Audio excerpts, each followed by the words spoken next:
नमस्कार, आप देख रहे हैं जीबीएन 24 न्यूज और मैं हूं आपके साथ ममता मिश्रा। उत्तर प्रदेश के महोबा जनपद में एनआरएलएम से जुड़े मिशन के सदस्यों ने शासन और प्रशासन से 10 सूत्रीय बिंदुओं को जल्द से जल्द पूरा किए जाने की मांग की। राष्ट्रीय आजीविका मिशन से जुड़े सदस्यों द्वारा कार्य बहिष्कार कर देशव्यापी हड़ताल की जा रही है, जिसमें 10 सूत्रीय मांगों का हवाला देने के साथ ही प्रदेश अध्यक्ष की वापसी किए जाने की मुख्य मांग शामिल है। राष्ट्रीय आजीविका मिशन से जुड़े सदस्यों की अगर माने तो पूर्व में उन्होंने कोरा आश्वासन देकर शांत करा दिया था, जो कि किसी भी सूरत में इस बार कतई बर्दाश्त नहीं किया जाएगा।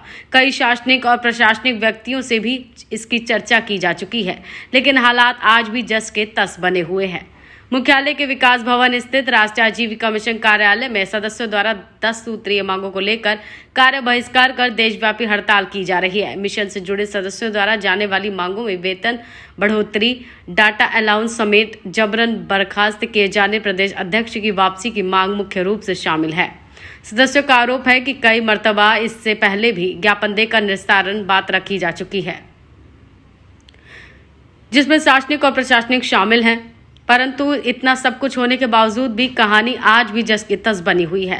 अगर जल्द ही जाने वाली मांगों का निस्तारण नहीं किया गया तो बड़ा प्रदर्शन किया जाएगा।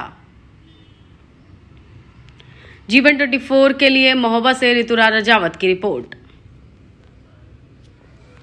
अगर हमारी मांगें पूरी नहीं होती हैं तो जो हम लोग अभी कार्य बहिष्कार कर रहे हैं वो लगातार चलेगा और अनिश्चितकालीन है, तो ये लगातार चलेगा। सामूहिक इस्तीफा भी दिए जा चुके हैं, सारी चीज़ें सभी को संज्ञान में है और हो सकता हो कि किसी का नुकसान करने का भी कुछ ऊपर से भी ये हो रहा है कि भाई किसी का नुकसान हो सकता है। अब ये पता नहीं कि कब किसका नुकसान हो जाए, ये कोई भरोसा नहीं है। अगर जॉब चली जाती है तो फिर ये है कि भाई हम लोग फिर दूसरा कुछ देखेंगे, क्योंकि अब यहाँ जब वो चीज़ें नहीं मिल पा रही हैं जिसके लिए हम लोग यहाँ पर 4 साल से यहाँ लगे हुए हैं, और जो चीज़ नहीं मिलेगी, अगर टर्मिनेशन हो भी जाएगा ऊपर से, तो हम लोग जाकर कुछ जो भी बन सकेगा वो हम लोग करेंगे। भाई ग्रेजुएट हैं, पोस्ट ग्रेजुएट हैं, यहाँ पर सभी लोग हैं, कोई भी पीजी लेवल से कम नहीं है, और अगर उनको अपने भत्ते और अपनी चीज़ें सही तरीके से नहीं मिल पाएंगी तो लोग नौकरी क्यों करेंगे। प्रदेश अध्यक्ष जो हैं वो पूरे प्रदेश को लीड कर रहे हैं और उन पर इसलिए दबाव भी डाला जा रहा है कि आप ये जो भी आपका कार्य बहिष्कार चल रहा है उसको आप बंद करवा दीजिए। इसलिए उनको शासन स्तर से भी काफ़ी दबाव जो है दिया जा रहा है। पूरे सपोर्ट से हैं कि प्रदेश अध्यक्ष की हमारी वापसी हो। वो हमारे लिए लड़ रहे हैं, भले वो एक मतलब कंप्यूटर ऑपरेटर हैं, लेकिन वो प्रदेश अध्यक्ष के रूप में चुने गए हैं और वो पूरी लड़ाई अपने स्तर से लड़ रहे हैं और हम लोगों का उनका पूरा सपोर्ट है। हमारी यहाँ 10 सूत्री मांगे हैं जो हमारे HR पॉलिसी मॉडल में हम लोगों को लागू किया गया था, जो अब तक हम लोगों को यहाँ पर नहीं मिल रहा है।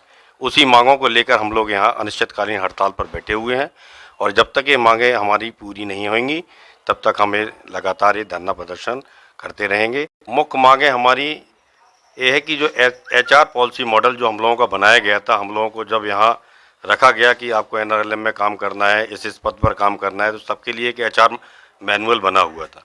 उस HR मैनुअल में हम लोगों का एक वार्षिक इंक्रीमेंट था जो 7% इंक्रीमेंट है। वो आज तक हम लोगों का 7% इंक्रीमेंट हुआ नहीं, 1% भी इंक्रीमेंट नहीं किया गया। और हमारे यात्रा भत्ता, TA, DA और लैपटॉप अलाउंसेस और इंटरनेट अलाउंसेस, मोबाइल अलाउंसेस, ये सारे अलाउंसेस को कट कर दिया गया है और हमसे लगातार जो काम शासन के द्वारा दिया जाता है वो बखूबी हम लोग कर रहे हैं। लेकिन हम लोगों की जो हम लोगों को मिलना चाहिए, हम लोगों की मेहनत मजदूरी और जो भी है, हम लोगों को बाकायदा लिखित HR पॉलिसी मॉडल में जो लागू किया गया है। और पहले हम लोगों को ये सब सुविधाएं मिलती थी, बीच में हम लोगों को ये सारी सुविधाएं अब काट दी गई हैं। अब कोई भी सुविधा का लाभ हम लोगों को नहीं मिल रहा है। काम हम लोगों का 10 गुना बढ़ा दिया गया है, लेकिन हम लोगों की जो वेतन वृद्धि और जितने भी हमारे भत्ते हैं वो सब रोक दिए गए।